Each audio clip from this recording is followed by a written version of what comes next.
Les 29 et 30 juin, l'association sportive Série Pétanque a organisé la 17e édition de son enduro de pétanque. Pour ce tournoi, qui se déroule pendant 24 heures, la municipalité a gracieusement mis à disposition des organisateurs le parc des expositions.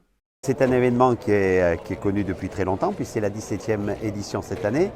Et l'association qui organise cet événement, bien évidemment en collaboration avec la commune de Sérilly, puisque vous pouvez le voir, on organise cette manifestation au parc des expositions, qui est la propriété donc de la commune de Sérilly.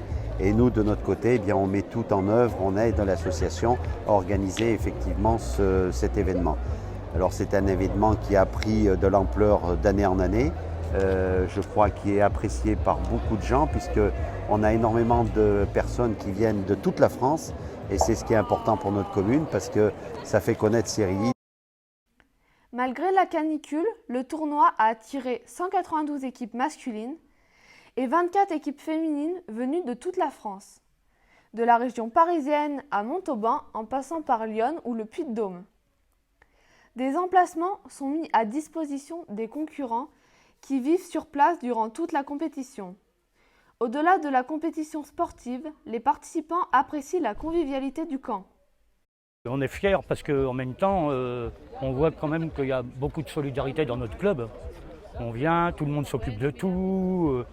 Le campement, on a des précurseurs qui arrivent le vendredi, pour que les gens qui arrivent le vendredi soir soient prêts pour manger, tout ça, parce qu'il y a des gens qui travaillent le vendredi. Donc on fait des roulements pour manger, les gens, tout. Donc c'est super bien, et à part cette année qu'il y a une grosse chaleur comme l'année dernière. Les 648 compétiteurs se sont affrontés sur 108 terrains tracés par les membres de l'association. Ouvert à tout public, le tournoi impose toutefois aux joueurs de détenir une licence. Si ce n'est pas le cas, ils peuvent demander une licence provisoire au club organisateur. Le tournoi, qui s'inscrit dans le cadre du règlement de la Fédération française de pétanque et de jeux provençal, s'est déroulé en 3 temps. Les parties se sont disputées en triplette, 3 contre 3, le samedi après-midi, puis en doublette, 2 contre 2, durant la nuit du samedi au dimanche, afin que les participants puissent se relayer. Une organisation rigoureuse assumée par les bénévoles. Alors on a 192 équipes masculines, donc qui sont réparties en 16 poules de 12 équipes, qui s'affrontent d'abord en triplette pendant 4 parties le samedi après-midi, puis en doublette pendant 6 parties pendant la nuit. Donc au terme de ces 10 parties de poule, on répartit les équipes par groupe de 4, donc les 4 meilleures équipes dans un concours A, de la 5e à la 8e dans un concours B et de la 9e à la 12e dans un concours C, en fonction du niveau et donc des 16 poules. Donc ça nous fait un concours A avec 64 équipes, un concours B avec 64 également et un concours C avec 64 équipes. Là on rejoue le matin en triplette et les parties deviennent éliminatoires, donc en partant des 32e de finale pour arriver jusqu'à la finale qui se déroule l'après-midi devant le public qui peut se trouver là et venir voir ce qui se passe. Du côté des filles, on fait exactement la même chose, sauf qu'on a un petit peu moins de monde. On part sur 32 équipes et on répartit en 2 concours, concours A et concours B, sinon c'est exactement le même déroulé. Après, au niveau de la table de marque, donc on a quelques petites choses à gérer, c'est les temps des parties. Donc les parties se déroulent en 1 heure, donc avec un coup de sifflet de l'arbitre au début de la partie et un coup de sifflet à la fin de la partie. Nous, on gère les terrains donc pour que les équipes se retrouvent au bon terrain et à la bonne heure pour que les parties se déroulent correctement.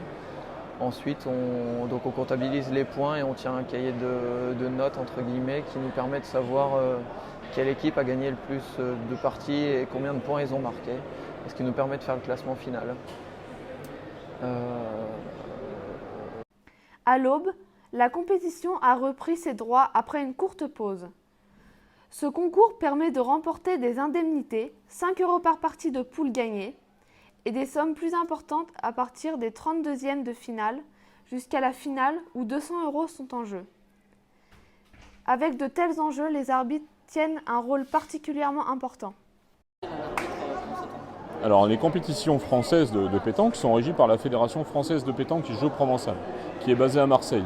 Et cette fédération, elle envoie des arbitres sur toutes les compétitions. S'il n'y a pas d'arbitre, les compétitions n'ont pas lieu. On n'a pas le droit de faire des compétitions sans arbitre. C'est pour ça que les arbitres sont toujours sur les compétitions. Et donc l'organisateur, une fois qu'il a un arbitre, il lui se décharge de beaucoup de choses. S'il y a un incident sur un terrain, s'il y a des... tout, après, les arbitres font des rapports et ces rapports vont à la fédération et s'il y a des joueurs qui ont fait des fautes, ils peuvent être sanctionnés. Et après, les résultats des concours sont tous enregistrés et ces résultats sont enregistrés par l'arbitre qui les envoie aussi à la fédération. Voilà pourquoi l'arbitre est obligatoire sur les compétitions. Le rôle des arbitres sur un tournoi comme celui-ci, c'est de faire respecter le règlement. Donc en fait, le règlement consiste à avoir des tenues appropriées pour le sport pétanque. Donc les tenues appropriées, c'est-à-dire qu'il faut avoir des chaussures qui sont fermées, une tenue décente, c'est-à-dire un short sportif, un t-shirt qui soit cohérent et correct par rapport au sport, parce que la pétanque essaye de faire un peu comme tous les autres sports, avoir des tenues sportives. Après, les règlements, il faut faire respecter les distances de jeu, faire respecter que les joueurs soient courtois entre eux, qu'il n'y ait pas d'animosité. Et puis après, l'autre rôle de l'arbitre, c'est de voir s'il n'y a pas de tricherie sur les terrains et aussi de mesurer les points. Voilà déjà en quoi consiste un petit peu le rôle de l'arbitre. Le rôle de l'arbitre est très important, mais l'enduro n'aurait pas eu lieu sans l'investissement des bénévoles qui enregistrent les inscriptions, tracent les terrains, gèrent la table de marque, la buvette et le restaurant. Sans l'aide des innombrables sponsors, l'enduro de pétanque n'aurait pas pu prendre une telle ampleur ni offrir de telles récompenses aux vainqueurs.